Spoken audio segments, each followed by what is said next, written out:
Bueno, el día pasado vimos el primer capítulo de la exhortación, que era Jesús para los demás, en el que de una manera muy sintética de lo que trataba, lo digo yo ahora sintéticamente, pero está muy bien explicado, el tema de, digamos, el carisma que tenía Santa Teresita de ser misionera, ¿no? O sea, y el modo como el cual quería ser misionera, ¿no? Me acuerdo que por la atracción a los demás, no por imposición. Entonces el Papa también ahí cita a Evangelii Gaudium, la primera encíclica fue la Lumen Fidei, pero él luego escribió una exhortación apostólica que era como un poco el programa de su pontificado, porque la primera era una que heredó de Benedicto XVI. Benedicto XVI, un poco antes de presentar su renuncia, había empezado a escribir una encíclica sobre la fe.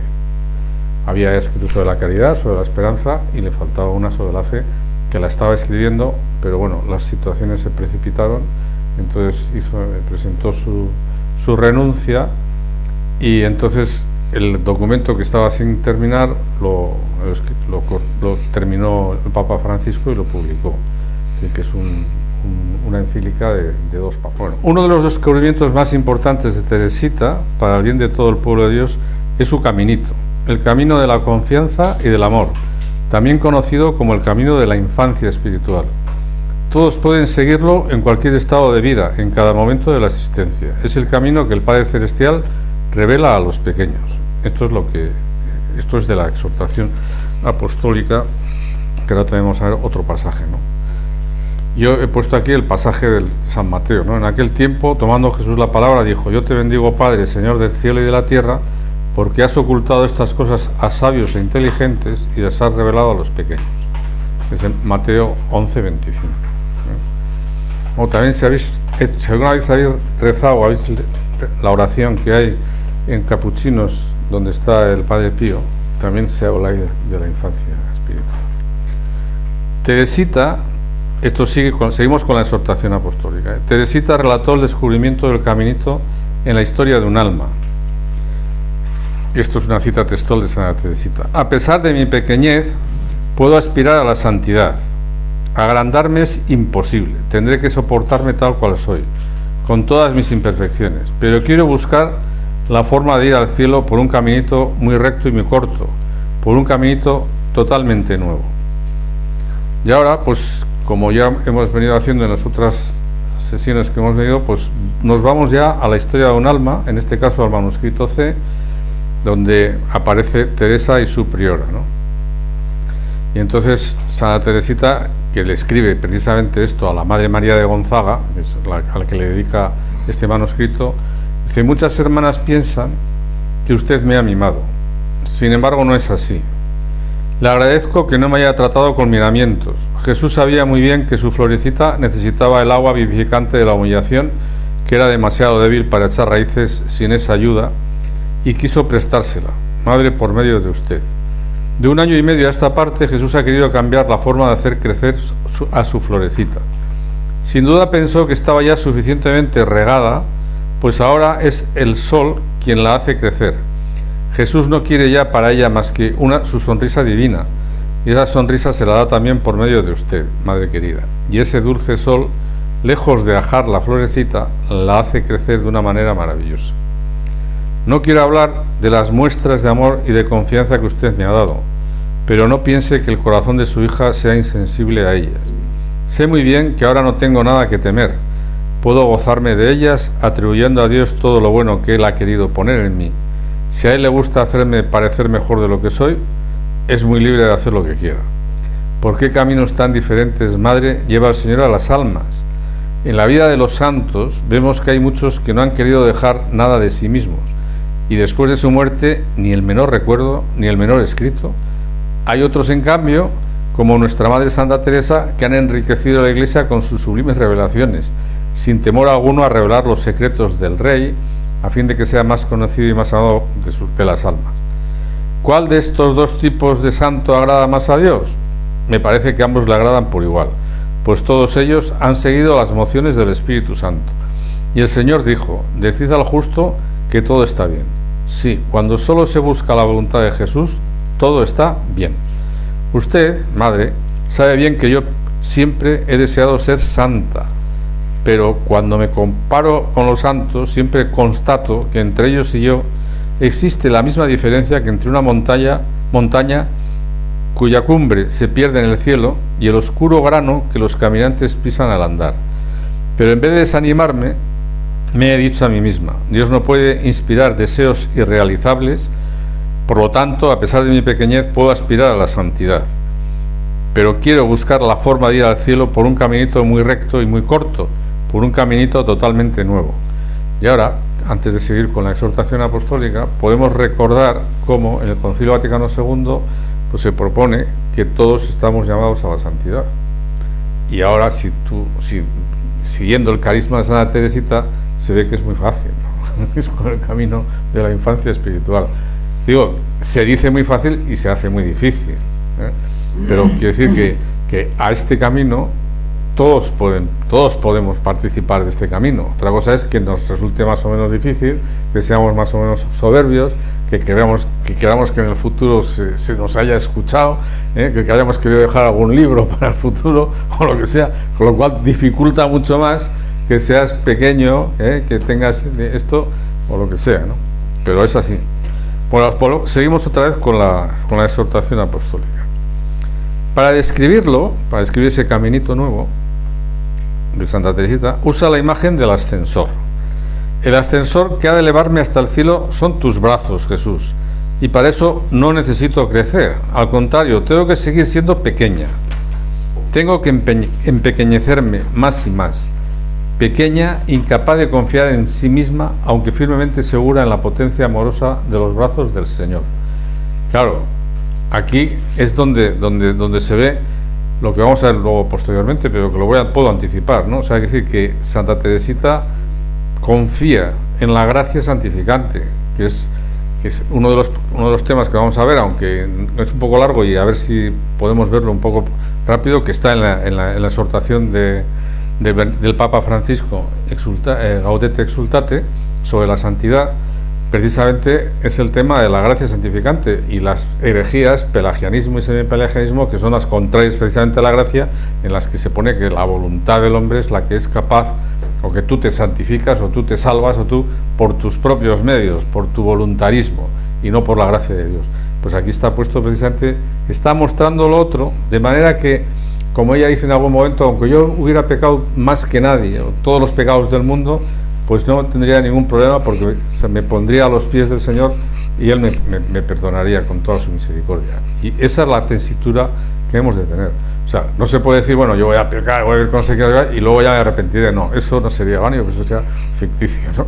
Pero si tú, en tu vida, que como todos, tenemos 1000 debilidades y puedes caer en muchas cosas, pues lo que sí tienes que tener en cuenta es precisamente este planteamiento. Decir, bueno, pues a pesar de que yo intento, pero no puedo, no sé qué, pues me pongo en manos de Dios. Y hay un texto, vamos a ver, que a mí me parece genial. Yo quizá no lo había pensado demasiado, uno de Santo Tomás de Aquino, y que lo cita el Papa Francisco, que conoce a Santo Tomás como no me imaginaba yo que podía conocerlo, pues lo conoce genial. Entonces, Papa Francisco, y le cita un texto que yo ahora he pasado por él más de una vez, porque la Pirma Secunde yo me la he leído varias veces, pero no me acordaba de él. Que la gracia santificante en esta vida pues no acaba de, o sea, puedes seguir teniendo, o sea, no te perfecciona de una manera absoluta, sino te perfecciona, pero todavía necesitas más de gracias actuales, que se dice, no basta solamente santificantes, la gracia habitual, sino también gracias actuales para poder continuar y esto, ¿no? O sea, y pues eso, quiero decir que pone en ese mismo sentido. Y ahora vamos a ver lo que dice Santa Teresita en la historia de un alma, lo que es el ascensor divino, ¿no? Esto ya que vamos a leer ahora es de Santa Teresita. Estamos en un siglo de inventos. Ahora no hay más que tomarse ya el trabajo de subir los peldaños de una escalera. En las casas de los ricos, un ascensor la suple ventajosamente. Yo quisiera también encontrar un ascensor para elevarme hasta Jesús, pues soy demasiado pequeña para subir la dura escalera de la perfección.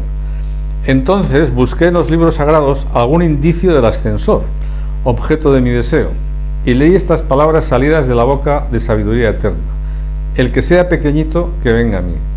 Y entonces fui adivinando que había encontrado lo que buscaba, y queriendo saber, Dios mío, lo que harías con el que pequeñito que responda a tu llamada, continué mi búsqueda, y ahí que lo encontré.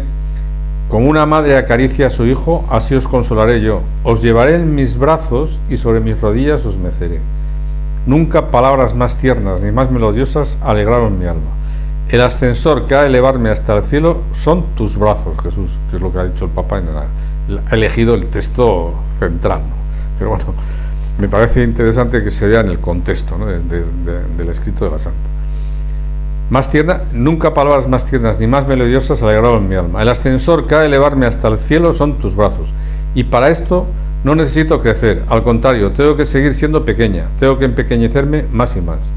Tú, Dios mío, has rebasado mi esperanza y yo quiero cantar tus misericordias. Me instruiste desde mi juventud y hasta hoy relato tus maravillas y las seguiré publicando hasta mi edad más avanzada. ¿Cuál será para mí esta edad avanzada? Me parece que podría ser ya ahora, pues 2000 años no son más a los ojos de Dios que 20 años, que un solo día. No crea que estime como una gracia mayor morir en la aurora de la vida que el atardecer. Lo que ella estima, lo único que desea es agradar a Jesús. Hace ya mucho que ha comprendido que Dios no tiene necesidad de nadie, y mucho menos de ella que de los demás para hacer el bien en la tierra. Yo sé que su deseo es que yo realice junto a usted una misión muy dulce y muy fácil, pero no podría concluirla desde el cielo. Como un día Jesús dijo a San Pedro, también usted le dijo a su hija, apacienta mis corderos. Claro, porque a ella le nombró maestra de novicias. O sea, y ella compara eso analógicamente, ¿no? Al nombramiento de Pedro, que apacentar a la iglesia, pues para ella era apacentar sus corderos, las novicias, ¿no? Y yo me quedé atónita y le dije que era demasiado pequeña y le pedí que apacentase usted misma a sus corderitos y que me cuidase también a mí y me concediera la gracia de pastar con ellos. Usted no ha temido que yo extraviase sus corderitos. Ni mi inexperiencia ni mi juventud la han asustado. Tal vez acordó de que el Señor se suele complacer en conceder la sabiduría a los pequeños y de que un día, exultante de gozo, bendijo a su Padre por haber escondido sus secretos a los sabios y entendidos y habérselas revelado a los más pequeños. Usted sabe bien que son muy pocas las almas que no miden el poder divino por la medida de sus cortos pensamientos y que quieren que haya excepciones a todo en la tierra. Bueno, voy a seguir al párrafo siguiente, el último de estos.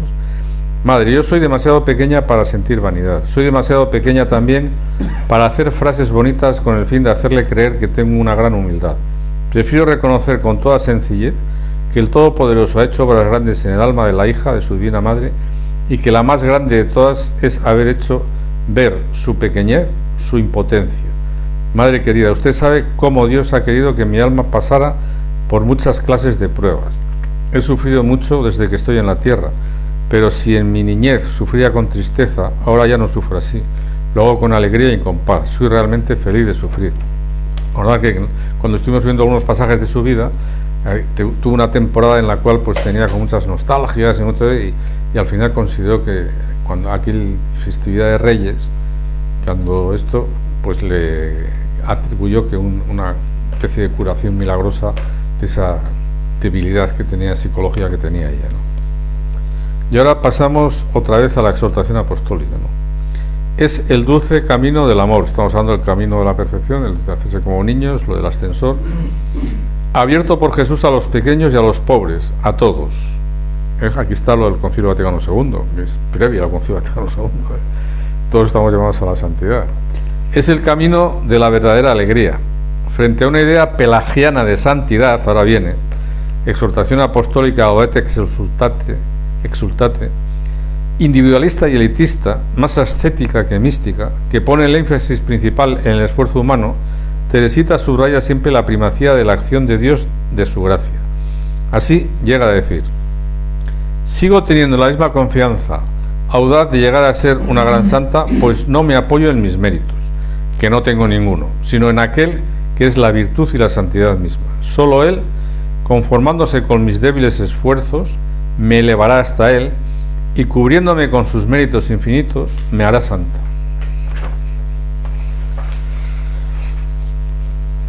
Es el dulce camino del amor. O sea, este es otro titular que viene del texto de la exhortación, ¿no? Y está al fin del manuscrito A. Bueno, en el fin del manuscrito A es donde está el acto que hizo la misericordia divina, ¿no? Este año, el 9 de junio, fiesta de la Santísima Trinidad, esto es ya Santa Teresita, recibí la gracia de entender mejor que nunca cuánto desea Jesús ser amado.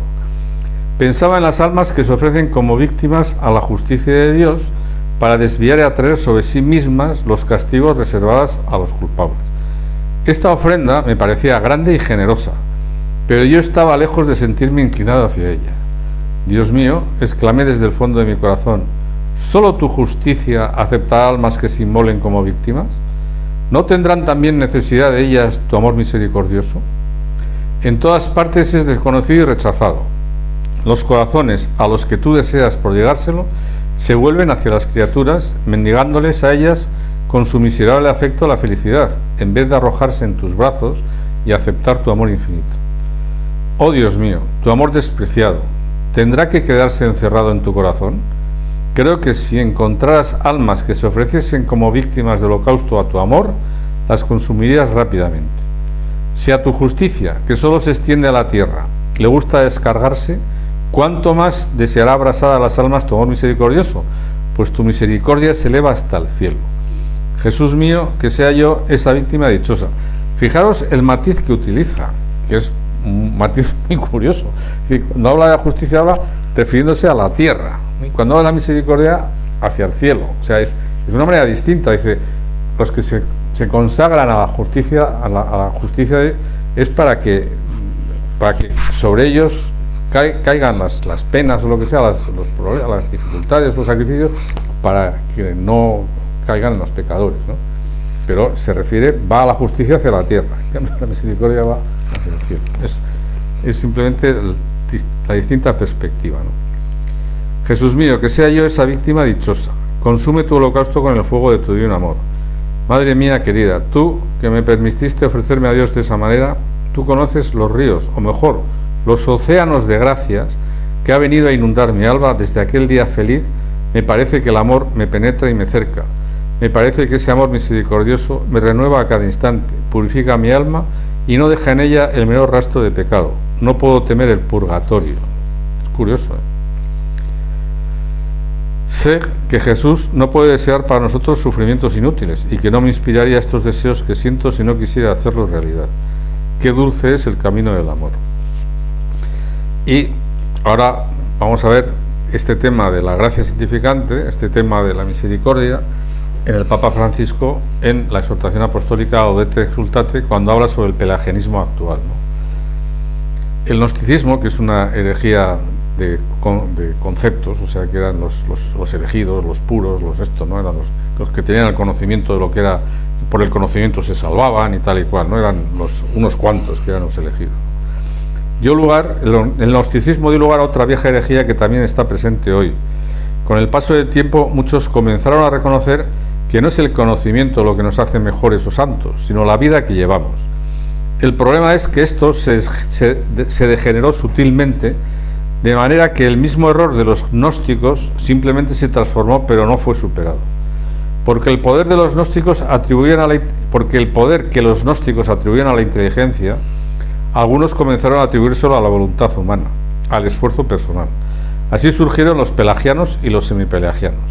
Ya no era la inteligencia lo que ocupaba el lugar del misterio y de la gracia, sino la voluntad. Se olvidaba que todo depende no del querer o del correr, sino de la misericordia de Dios, que Él nos amó primero. Que son las dos citas de San Pablo a los Romanos y la primera carta de San Juan. Una voluntad sin humildad. Los que responden a esta mentalidad pelagiana o semipelagiana, aunque hablen de la gracia de Dios con discursos edulcorados, en el fondo solo confían en sus propias fuerzas y se sienten superiores a otros por cumplir determinadas normas o por ser inquebrantablemente fieles a cierto estilo católico. Cuando algunos de ellos se dirigen a los débiles diciéndoles que todo se puede con la gracia de Dios, en el fondo suelen transmitir la idea de que todo se puede con la voluntad humana, como si ella fuera algo puro, perfecto, omnipotente, o lo que se añade a la gracia. Se pretende ignorar que no todos pueden todo y que en esta vida las fragilidades humanas no son sanadas completa y definitivamente por la gracia. Aquí es el texto de Santo Tomás de Aquino. En cualquier caso, como enseña San Agustín, Dios te invita a hacer lo que puedas y a pedir lo que no puedas, o bien a decirle al Señor humildemente, dame lo que me pides y pídeme lo que quieras. En el fondo, la falta de un reconocimiento sincero, dolorido y orante de nuestros límites es lo que impide a la gracia actuar mejor en nosotros, ya que no le deja espacio para provocar ese bien posible que se integra en un camino sincero y real de crecimiento. Bueno, vamos a saltar un poco porque si no se nos va a hacer muy largo esto. Es que hay una cita de Santa Teresita en el documento, a ver si ahora lo voy a perder. A ver qué página. En la página 4 yo creo que es. Bueno, sí, pero vamos a empezar en el número 52. Todos estos son de la encíclica, o digo, de la exhortación apostólica Gaudete Exsultate. Una enseñanza de la Iglesia muchas veces olvidada. Vamos a empezar ahí.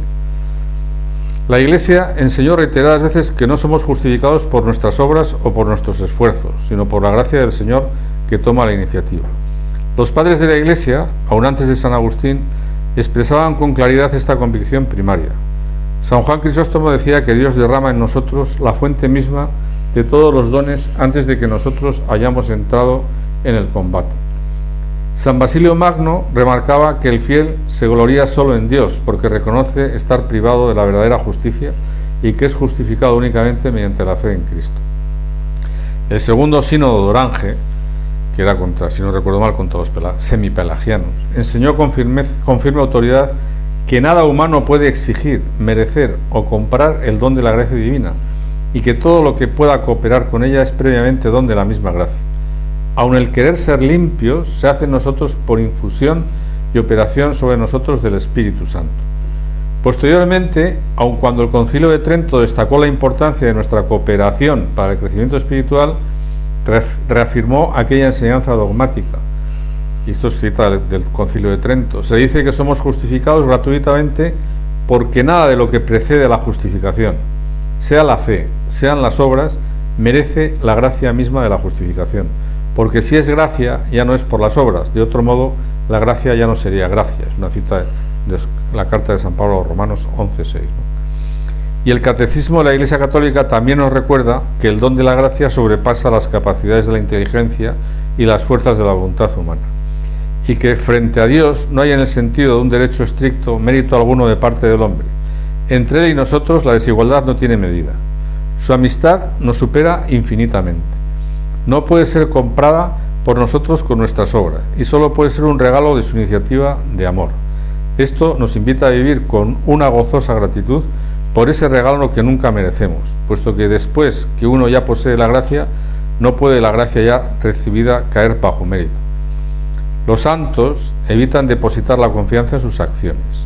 Y ahora viene una cita de Santa Teresita, que está en las exhortaciones del Papa Francisco. En el atardecer de esta vida me presentaré ante ti, es de la oración esta, del acto de la ofrenda al amor misericordioso. En el atardecer de la vida me presentaré ante ti con las manos vacías, Señor, porque no te pido que lleves cuenta de mis obras. Todas nuestras justicias tienen manchas a tus ojos. Esta es una de las grandes convicciones definitivamente adquiridas por la Iglesia y está tan claramente expresada en la palabra de Dios que queda fuera de toda discusión. Así como el supremo mandamiento del amor, esta verdad debería marcar nuestro estilo de vida porque bebe del corazón del Evangelio y nos convoca no solo a aceptarla con la mente, sino a convertirla en un gozo contagioso. Pero no podremos celebrar con gratitud el regalo gratuito de la amistad con el Señor si no reconocemos que aun nuestra existencia terrena y nuestras capacidades naturales son un regalo. Necesitamos consentir jubilosamente que nuestra realidad sea dádiva y aceptar aún nuestra libertad como gracia. La voluntad, o sea, nosotros estamos formados de cuerpo y alma, y en el alma tenemos dos facultades, el entendimiento y la voluntad. La voluntad es una facultad, y luego esa voluntad lo que hace es, en función de lo que el entendimiento representa como bien, querer el bien. O sea, la voluntad siempre quiere el bien. A veces queremos cosas que están mal, pero siempre bajo la apariencia de bien. Siempre. La voluntad siempre quiere el bien. Con error, equivocación o lo que sea, pero siempre quiere el bien. Entonces, lo que pasa es que en ese obrar humano y más en el orden natural, ya la voluntad la mueve Dios. Nada de lo que hacemos nosotros no se hace sin Dios, no nos mueve. Lo que pasa es que Dios nos mueve respetando nuestra voluntad, o sea, nuestra libertad. Pero en el orden de la gracia, aquello que supone méritos sobrenaturales, que eso ya nosotros no podemos hacer nada por conseguirlo, ¿no? Ahí es donde la gracia actúa de una manera total. Mueve la voluntad, pero además luego nos da la gracia para que eficazmente aborremos aquello que tenemos que obrar, y el mérito que se adquiere por la gracia, no por la voluntad de cada uno. Es decir, que nadie se puede decir, bueno, yo soy bueno porque yo hago cosas buenas, porque yo doy limosnas. No, o sea, tú das limosnas porque Dios te ha movido la voluntad para que des limosna. Y bueno, siempre y cuando la acción de la limosna, ya sabéis que puede ser buena o puede ser mala, ¿no? O sea, el que hace la limosna, o sea, para que la gente le aplaude, pues pierde todo mérito. Eso, o sea, por eso en el Evangelio dice que la mano derecha no se paga con la mano izquierda, o al revés. No sabía jugar, pero me gustaba mucho la lectura y me hubiera pasado la vida leyendo. Afortunadamente tenía unos ángeles de la tierra que me elegían unos libros que a la vez que me distraían alimentaban mi espíritu y mi corazón. Además no podía dedicar a la lectura más que un determinado tiempo, lo cual era para mí motivo de grandes sacrificios, pues muchas veces tenía que interrumpirla en lo más interesante de un pasaje. Esta afición a la lectura duró hasta mi entrada en el Carmelo. Me sería imposible decir el número de libros que pasaron por mis manos, pero nunca permitió Dios que leyera ni uno solo que pudiera hacerme daño. Es cierto que al leer ciertos relatos caballerescos no siempre percibía en un primer momento la realidad de la vida, pero pronto Dios me daba a entender que la verdadera gloria es la que ha de durar para siempre, y que para alcanzarla no es necesario hacer obras deslumbrantes, sino esconderse y practicar la virtud de manera que la mano izquierda no sepa lo que hace la derecha. Y así, al leer los relatos de las hazañas patrióticas de las heroínas francesas, y en especial las de la venerable Juana de Arco, ahora es santa, pero entonces era venerable, me venían grandes deseos de imitarlas. Por entonces recibí una gracia que siempre he considerado como una de las más grandes de mi vida, ya que en esa edad no recibía las luces de que ahora me veo inundada. Pensé que había nacido para la gloria, y que buscando la forma de alcanzarla, Dios me inspiró los sentimientos que acabo de escribir. Me hizo también comprender que mi gloria no brillaría ante los ojos de los mortales, sino que consistiría en llegar a ser una gran santa. Este deseo podría parecer temerario si se tiene en cuenta lo débil e imperfecta que yo era, y que aún soy después de 7 años vividos en religión. No obstante, sigo teniendo la misma confianza audaz de llegar a ser una gran santa, pues no me apoyo en mis méritos, que no tengo ninguno, sino en aquel que es la virtud y la santidad misma. Solo Él, contentándose con mis débiles esfuerzos, me elevará hasta Él, y cubriendo con sus méritos infinitos me hará santa. Yo no pensaba entonces que para llegar a la santidad había que sufrir mucho. Bueno, pero por lo que decías tú antes, José María, es decir, el que tú pienses que no tienes ningún mérito, y que los méritos de Jesucristo, que es así, ¿no? Y en el orden de la gracia pues es totalmente así, y en el orden de la naturaleza pues también, porque bueno, aunque a ver, nosotros, Dios nos ha dado la capacidad de obrar y el entendimiento para entender, pero después del pecado original aquí hay mucha confusión, hay mucha debilidad, y muchas veces crees que haces una cosa que no debes, en fin. Entonces, pero siempre que haces el bien, pues es por una ayuda de Dios, una gracia de Dios, ¿eh? En el orden sobrenatural la gracia, en el orden natural por su influencia como causa primera, ¿no? Entonces, quiero decir, no, eso no quiere decir que no haya que hacer nada, hay que hacerlo, pero sabiendo que no eres tú el protagonista, por así decirlo, ¿no? Eso es lo que pretende decir ella, ¿no? Y que a cualquiera, bueno, esto lo decía San Agustín, yo podía hacer el pecado más grande que puede hacer cualquiera si la gracia de Dios me dejara. Lo decía San Agustín, que es el doctor de la gracia, precisamente. Bueno, ahora volvemos otra vez a la exhortación del Papa Francisco sobre Santa Teresita, con un subtítulo que es Más allá de todo mérito. Este modo de pensar no contrasta con la tradicional enseñanza católica sobre el crecimiento de la gracia, es decir, que justificados gratuitamente por la gracia santificante, somos transformados y capacitados para cooperar con nuestras buenas acciones en un camino de crecimiento en la santidad. De este modo somos elevados de tal manera que podemos tener reales méritos para el desarrollo de la gracia recibida. Teresita, sin embargo, prefiere destacar el primado de la acción divina e invitar a la confianza plena mirando el amor de Cristo que se nos ha dado hasta el fin. En el fondo, su enseñanza es que dado que no podemos tener certeza alguna mirándonos a nosotros mismos, tampoco podemos tener certeza de poseer méritos propios. Entonces no es posible confiar en estos esfuerzos o cumplimientos. El catecismo ha querido citar las palabras de Santa Teresita cuando dice al Señor: compareceré delante de ti con las manos vacías, que está en esa oración del amor misericordioso, para expresar que los santos han tenido siempre una conciencia viva de que sus méritos eran pura gracia. Esta convicción despierta una gozosa y tierna gratitud.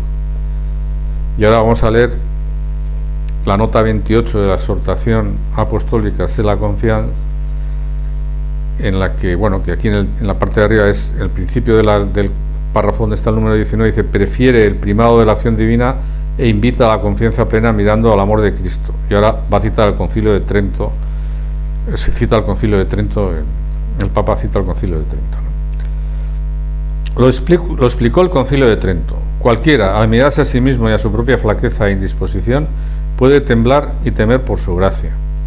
Lo retoma el Catecismo de la Iglesia Católica cuando enseña que es imposible tener certeza mirándose a sí mismo a las propias acciones. La certeza de la confianza no se encuentra en uno mismo. El propio yo no otorga fundamento para esta seguridad, que no se basa en una introspección. De algún modo lo expresaba San Pablo: ni siquiera yo mismo me juzgo. Es verdad que mi conciencia nada me reprocha, pero no por eso estoy justificado. Mi juez es el Señor. Santo Tomás de Aquino lo explicaba de la siguiente manera: puesto que la gracia no sana perfectamente al hombre, ese es el tema, no sana perfectamente al hombre, queda además cierta oscuridad de ignorancia en el entendimiento. Esto es lo que dice Santo Tomás, o sea que entonces nunca podemos tener la absoluta seguridad, ¿no? Y en el Concilio de Trento, que eso siempre lo he comentado ya muchas veces, se habla de la gracia de la perseverancia final, es decir, que en el último instante de nuestra vida Dios se nos presentará y nos dará la gracia para esto. Entonces, bueno, hay que vivir abandonado en esa confianza. Bueno, Catecismo de la Iglesia Católica. En el 2011, la caridad de Cristo es en nosotros la fuente de todos nuestros méritos ante Dios. La gracia, uniéndonos a Cristo con un amor activo, asegura el carácter sobrenatural de nuestros actos y, por consiguiente, su mérito tanto ante Dios como ante los hombres. Los santos han tenido siempre una conciencia viva de que sus méritos eran pura gracia. Y ahora sigo otra vez con la oración 6, que es la de la ofrenda al amor misericordioso. Tras el destierro en la tierra espero gozar de ti en la patria, pero no quiero amontonar méritos para el cielo.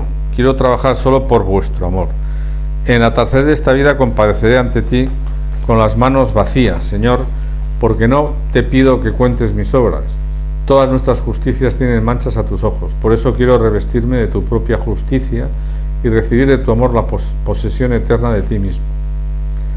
Y ahora volvemos otra vez a la exhortación. Dice: por consiguiente, la actitud más adecuada es depositar la confianza del corazón fuera de nosotros mismos, en la infinita misericordia de un Dios que ama sin límites y que lo ha dado todo en la cruz de Jesucristo. Por esta razón, Teresita nunca usa la expresión frecuente en su tiempo: me haré santa. O sea, no dice me haré santa, sino seré santa, pero hemos visto antes el texto, ¿no? Dice, ¿cómo era? Me hará santa, ¿no? Me hará santa. Ella no dice me haré santa, sino me hará santa. Esa es la diferencia, ¿no? Y aquí también quiero hacer un comentario. Bueno, no sé si nos va a hacer muy largo hoy, porque es muy largo lo que hay, pero hay que un comentario. Que a veces, como tenemos siempre la mezcla esa, la justicia y la misericordia, ¿no?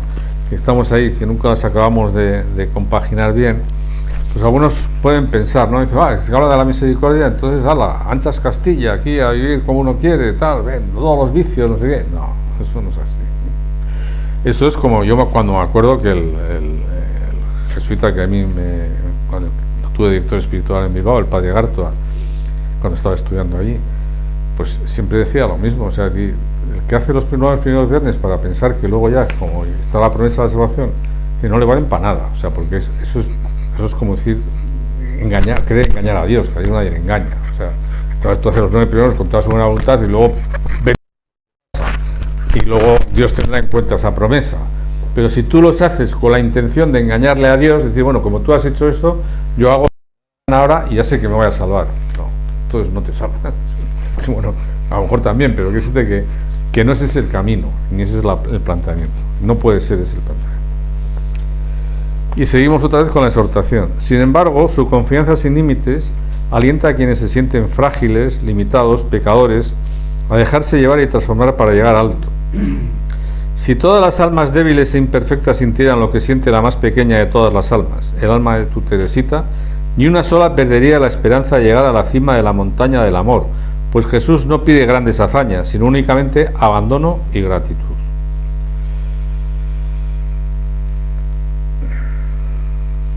Bueno, y otra cosa además que yo he pensado, está claro que el carisma de Santa Teresita, la santa de los tiempos modernos, o la santa de los últimos tiempos, se podría decir. Yo no sé cuándo va a ser el final de los tiempos, pero no debe estar muy lejos, porque con todas estas barbaridades que vivimos, o sea, esto no puede durar demasiado.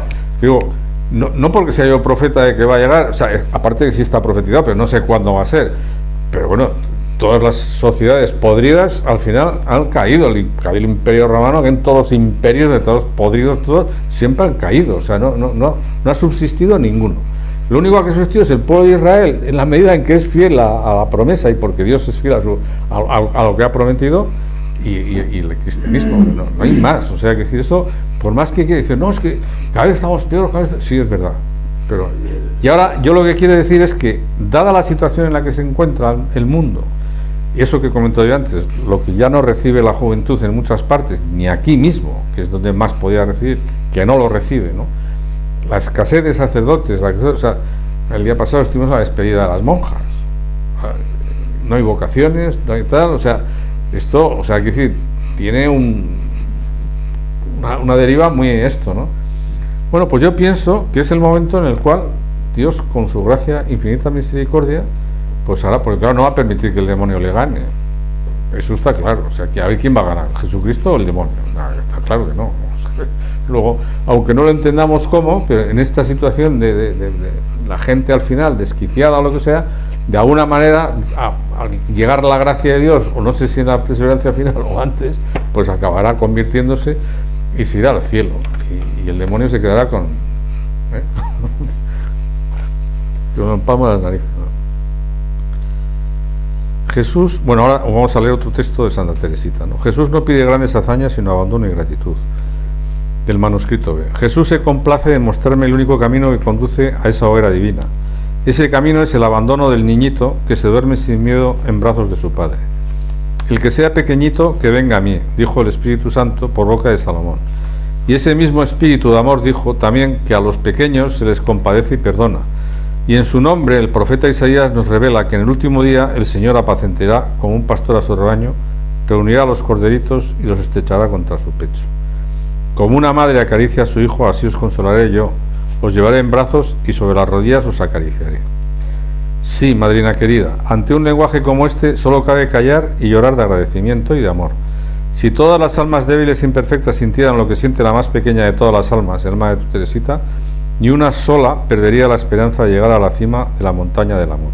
Pues Jesús no pide grandes hazañas, sino únicamente abandono y gratitud, como dijo en el Salmo 99.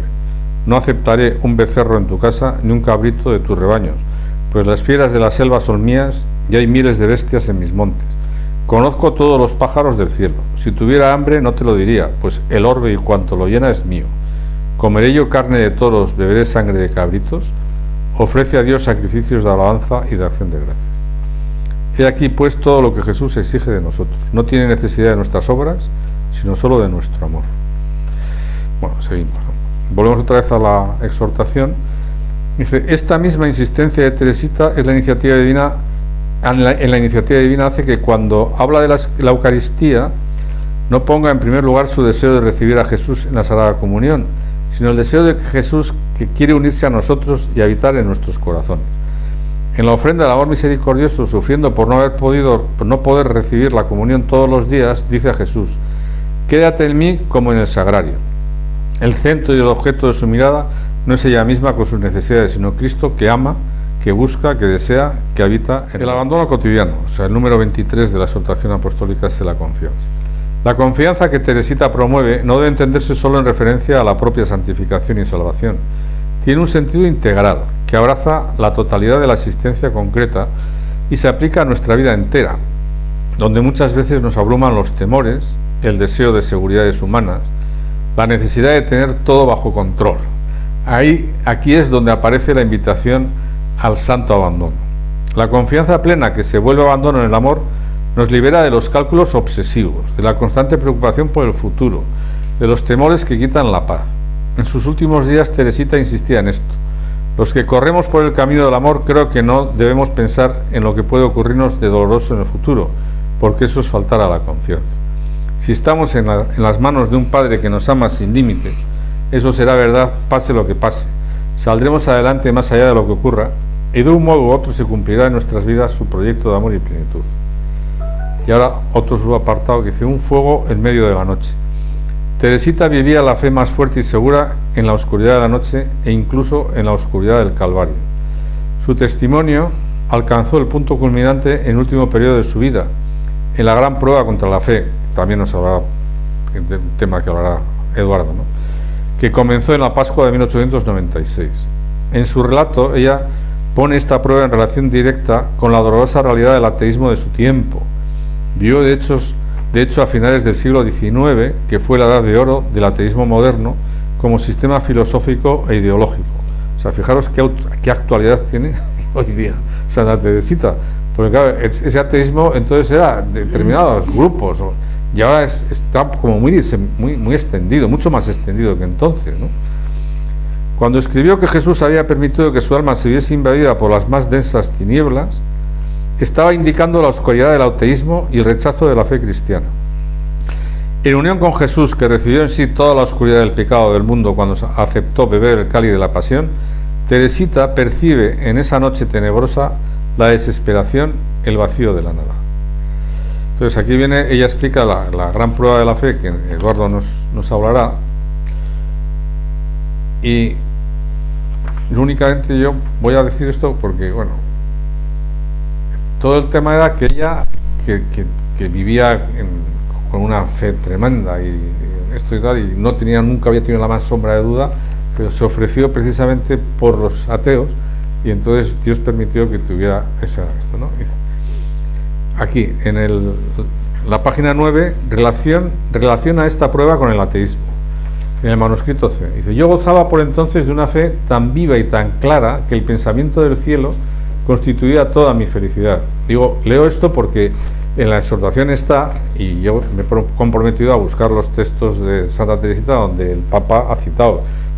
Podéis comprobar, si lo estudiáis con un poco de detenimiento, la perfección de la exhortación apostólica. O sea, no sé si la ha escrito él o alguien, pero el que ha escrito la exhortación apostólica te conoces a Santa Teresita como nadie. O sea, porque es que no se le ha escapado ni un detalle de lo más esencial de lo que yo conozco, que tampoco yo soy un especialista, pero bueno. Yo gozaba por entonces de una fe tan viva y tan clara que el pensamiento del cielo constituía toda mi felicidad. No me cabía en la cabeza que hubiese incrédulos que no tuviesen fe. Me parecía que hablaban por hablar cuando negaban la existencia del cielo, de ese hermoso cielo donde el mismo Dios quería ser su eterna recompensa. Durante los días tan gozosos del tiempo pascual, Jesús me hizo conocer por experiencia que realmente hay almas que no tienen fe y otras que por abusar de la gracia pierden ese precioso tesoro, fuente de las únicas alegrías puras y verdaderas. Permitió que mi alma se viese invadida por las más densas tinieblas y que el pensamiento del cielo, tan dulce para mí, solo fuese en adelante motivo de lucha y de tormento. O sea, la prueba, ¿no?, que ella recibió de la noche oscura de la fe, ella misma la relaciona con el ateísmo. Y eso, que era entonces cuando Marx y Engels son mediados del siglo XIX, y esto está a finales del siglo XIX, o sea, es cuando se ha podido extender, porque con el primer manifiesto no se hacen todos ateos. Tardaron unos años, ¿no? Pero ya cuando ella no le podía concebir que alguien no creyera, que fuera ateo, no le podía concebir, por lo feliz que era ella pensando precisamente en el cielo. Volvemos otra vez a la exhortación apostólica, ¿no? Pero la oscuridad no puede extinguir la luz. Ella ha sido conquistada por aquel que ha venido al mundo como luz. El relato de Teresita manifiesta el carácter heroico de su fe, su victoria en el combate espiritual frente a las tentaciones más fuertes. Se siente hermana de los ateos y sentada como Jesús a la mesa con los pecadores. Intercede por ellos mientras renueva continuamente su acto de fe, siempre en comunión amorosa con el Señor. Corre hacia mi Jesús y le digo que estoy dispuesta a derramar hasta la última gota de mi sangre por confesar que existe un cielo. Le digo que me alegro de no gozar de ese hermoso cielo aquí en la tierra para que Él lo abra a los pobres incrédulos por toda la eternidad. Y ahora hay el Papa Francisco se hace una cita de Lumen Fidei, ¿no? El número 17. Ahora bien, la muerte de Cristo manifiesta la total fiabilidad del amor de Dios a la luz de la resurrección. En cuanto resucitado, Cristo es testigo fiable, digno de fe, apoyo sólido para nuestra fe. Si Cristo no ha resucitado, vuestra fe no tiene sentido, dice San Pablo. Si el amor del Padre no hubiese resucitado a Jesús de entre los muertos, si no hubiese podido devolver la vida a su cuerpo, no sería un amor plenamente fiable, capaz de iluminar también las tinieblas de la muerte. Cuando San Pablo habla de su nueva vida en Cristo, se refiere a la fe del Hijo de Dios, que me amó y se entregó por mí. Esta fe del Hijo de Dios es ciertamente la fe del apóstol de los gentiles en Jesús. Precisamente porque Jesús es el Hijo, porque está radicado de modo absoluto en el Padre, ha podido vencer a la muerte y hacer resplandecer plenamente la vida. Bueno, y ahora leemos otro texto de Santa Teresita. Estoy dispuesta a derramar hasta la última gota de mi sangre. Creo que he hecho más actos de fe de un año a esta parte que durante toda mi vida.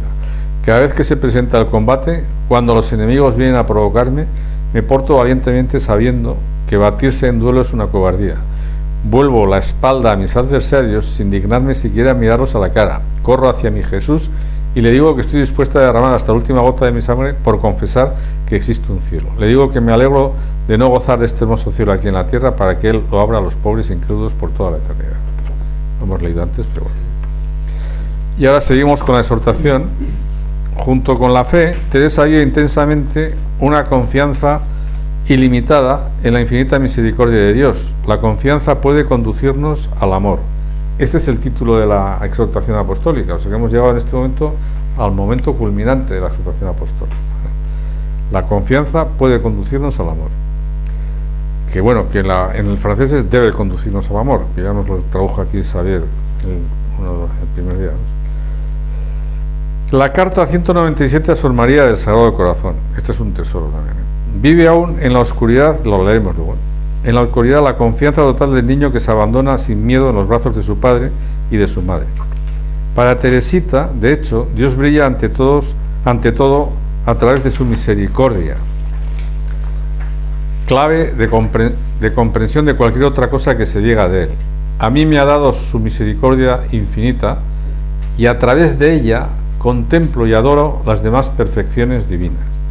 Entonces todas se me presentan radiantes de amor, incluso la justicia, y quizá esta más aún que todas las demás. Me parece revestida de amor. Este es uno de los descubrimientos más importantes de Teresita, una de las mayores contribuciones que ha ofrecido al pueblo de Dios. De modo extraordinario penetró en las profundidades de la misericordia divina y de allí sacó la luz de su esperanza ilimitada. Recuerdo, porque ya lo dije también el primer día, que San Claudio de la Colombier, que el que fue el director espiritual de Santa Margarita, ese tiene un acto que se llama acto de confianza, que tiene la misma terminología que utiliza Santa Teresita. Bueno, pues esta carta y lo siguiente del manuscrito, que con esto ya vamos a terminar, aunque no sé si hay alguna cosa más que pueda ser interesante. No, el criminal ya lo vimos también.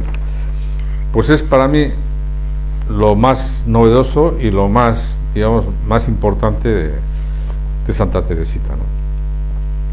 Si hubiesen, bueno, ¿cómo puede preguntarme? Es una carta que escribe a su hermana, Sor María del Sagrado Corazón, que le había escrito una carta diciéndole, pues más o menos como que le envidiaba que ella tuviera sentimiento de que ser mártir, y que ella no tenía eso, no sé qué y tal, y que quería ser. ¿Cómo puede preguntarme si puedes tú amar a Dios como le amo yo? Si hubieses entendido la historia de mi pajarillo, no me harías esta pregunta. Mis deseos de martirio no son nada, no son ellos los que me dan la confianza ilimitada que siento en mi corazón.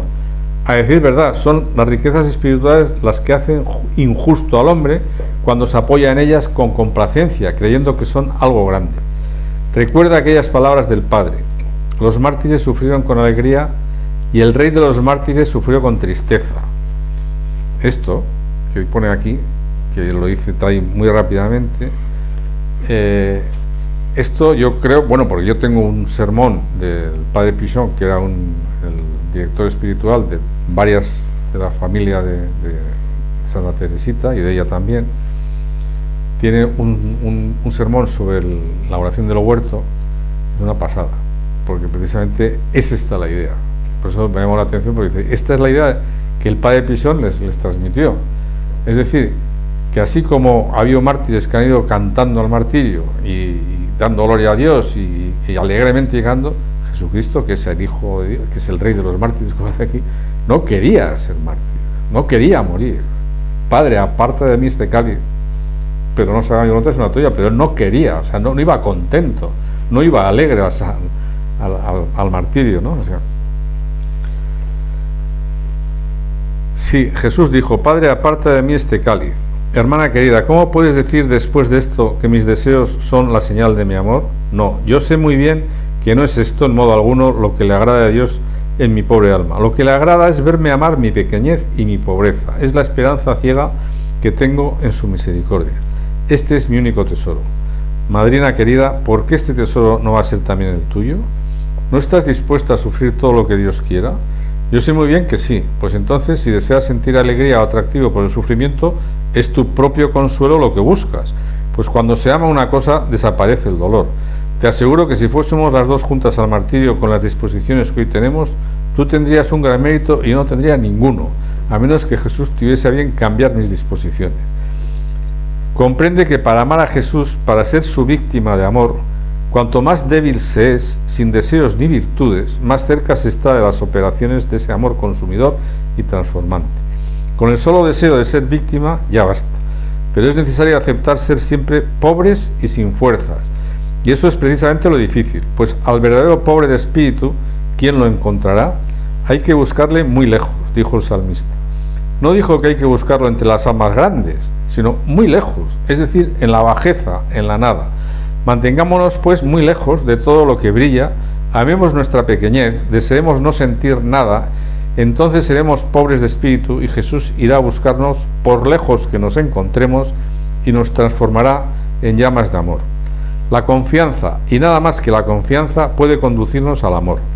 El temor no conduce a la justicia severa tal como se presentan a los pecadores, pero no es esta la justicia que Jesús usará con los que le aman.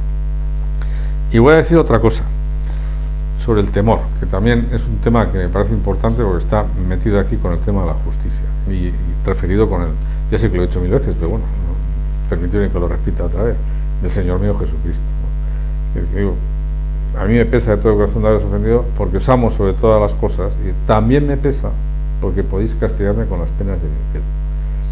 Sí, ese temor no es temor filial, ese es temor servil. El temor filial es aquel en el que tú no quieres pecar para no hacer daño a la persona que es. No quiero hacer cosas que le molesten a mi padre, no quiero hacer cosas. Eso es por reverencia, por temor filial, no porque me puede castigar o porque me puede desheredar o porque no sé qué, no, porque además Dios no castiga. O sea, esa oración habrá que conseguir que la cambien porque no está bien, es así. Fíjate que si la habremos rezado años y años y años, pues el padre Zatarain fue el que me abrió los ojos a mí, Porque claro, dice, no es un acto de contrición, es un acto mezcla de contrición y una atrición imperfecta, porque si hubiera sido temor filial, no hubieras dicho por temor a faltarte, a ofenderte, ¿no? Pero no porque me puedes castigar con las penas del infierno, que es un temor servil clarísimo, ¿no? O sea, aparte de que Dios no castiga, esa es la otra. Pues el temor existe bastante. El temor al infierno antes, ahora ya nadie tiene nada. Bueno, de eso ya Bueno, seguimos. Ya que sabemos el camino, corramos juntas. Sí, siento que Jesús quiere concedernos las mismas gracias a las dos que quiere darnos gratuitamente su cielo. Hermanita querida, si no me comprendes es que eres un alma demasiado grande, o mejor que yo me explico mal, pues estoy segura de que Dios no te daría el deseo de ser poseída por Él, por su amor misericordioso, si no te tuviera reservada esa gracia. O mejor dicho, ya te la ha concedido, pues que te has entregado a Él, puesto que deseas ser consumida por Él, y Dios nunca da deseos que no pueda convertirlos en realidad. Entonces, este texto que voy a leer ahora, que es también de Santa Teresita, del manuscrito A, es en el que a través de la misericordia contemplo y adoro las demás perfecciones divinas. Madre querida, después de tantas gracias, ¿no podré cantar yo con el salmista, el Señor es bueno, su misericordia es eterna? Me parece que si todas las criaturas gozasen de las mismas gracias que yo, nadie le tendría miedo a Dios, sino que todos le amarían con locura, y que ni una sola alma consentiría nunca en ofenderle, pero no por miedo, sino por amor. O por miedo puede ser por un temor filial, que podría ser también. Pero comprendo, sin embargo, que no todas las almas se parezcan. Tiene que haberlas de diferentes alcurnias, para honrar de esta manera especial cada una de las perfecciones divinas. A mí me ha dado su misericordia infinita, y a través de ella contemplo y adoro a las demás perfecciones divinas. Entonces todas se me presentan radiantes de amor, incluso la justicia, y quizá más aún que todas las demás. Me parece revestida de amor. Qué dulce alegría pensar que Dios es justo. Claro, si utiliza la justicia como castigador, pues entonces la has pringado. Pero fíjate lo que dice. Qué dulce alegría pensar que Dios es justo, es decir, que tiene en cuenta nuestras debilidades, que conoce perfectamente la debilidad de nuestra naturaleza. Siendo así, ¿de qué voy a tener miedo? El Dios infinitamente justo, que se dignó perdonar con toda bondad todas las culpas del hijo pródigo, ¿no va a ser justo también conmigo, que estoy siempre con él?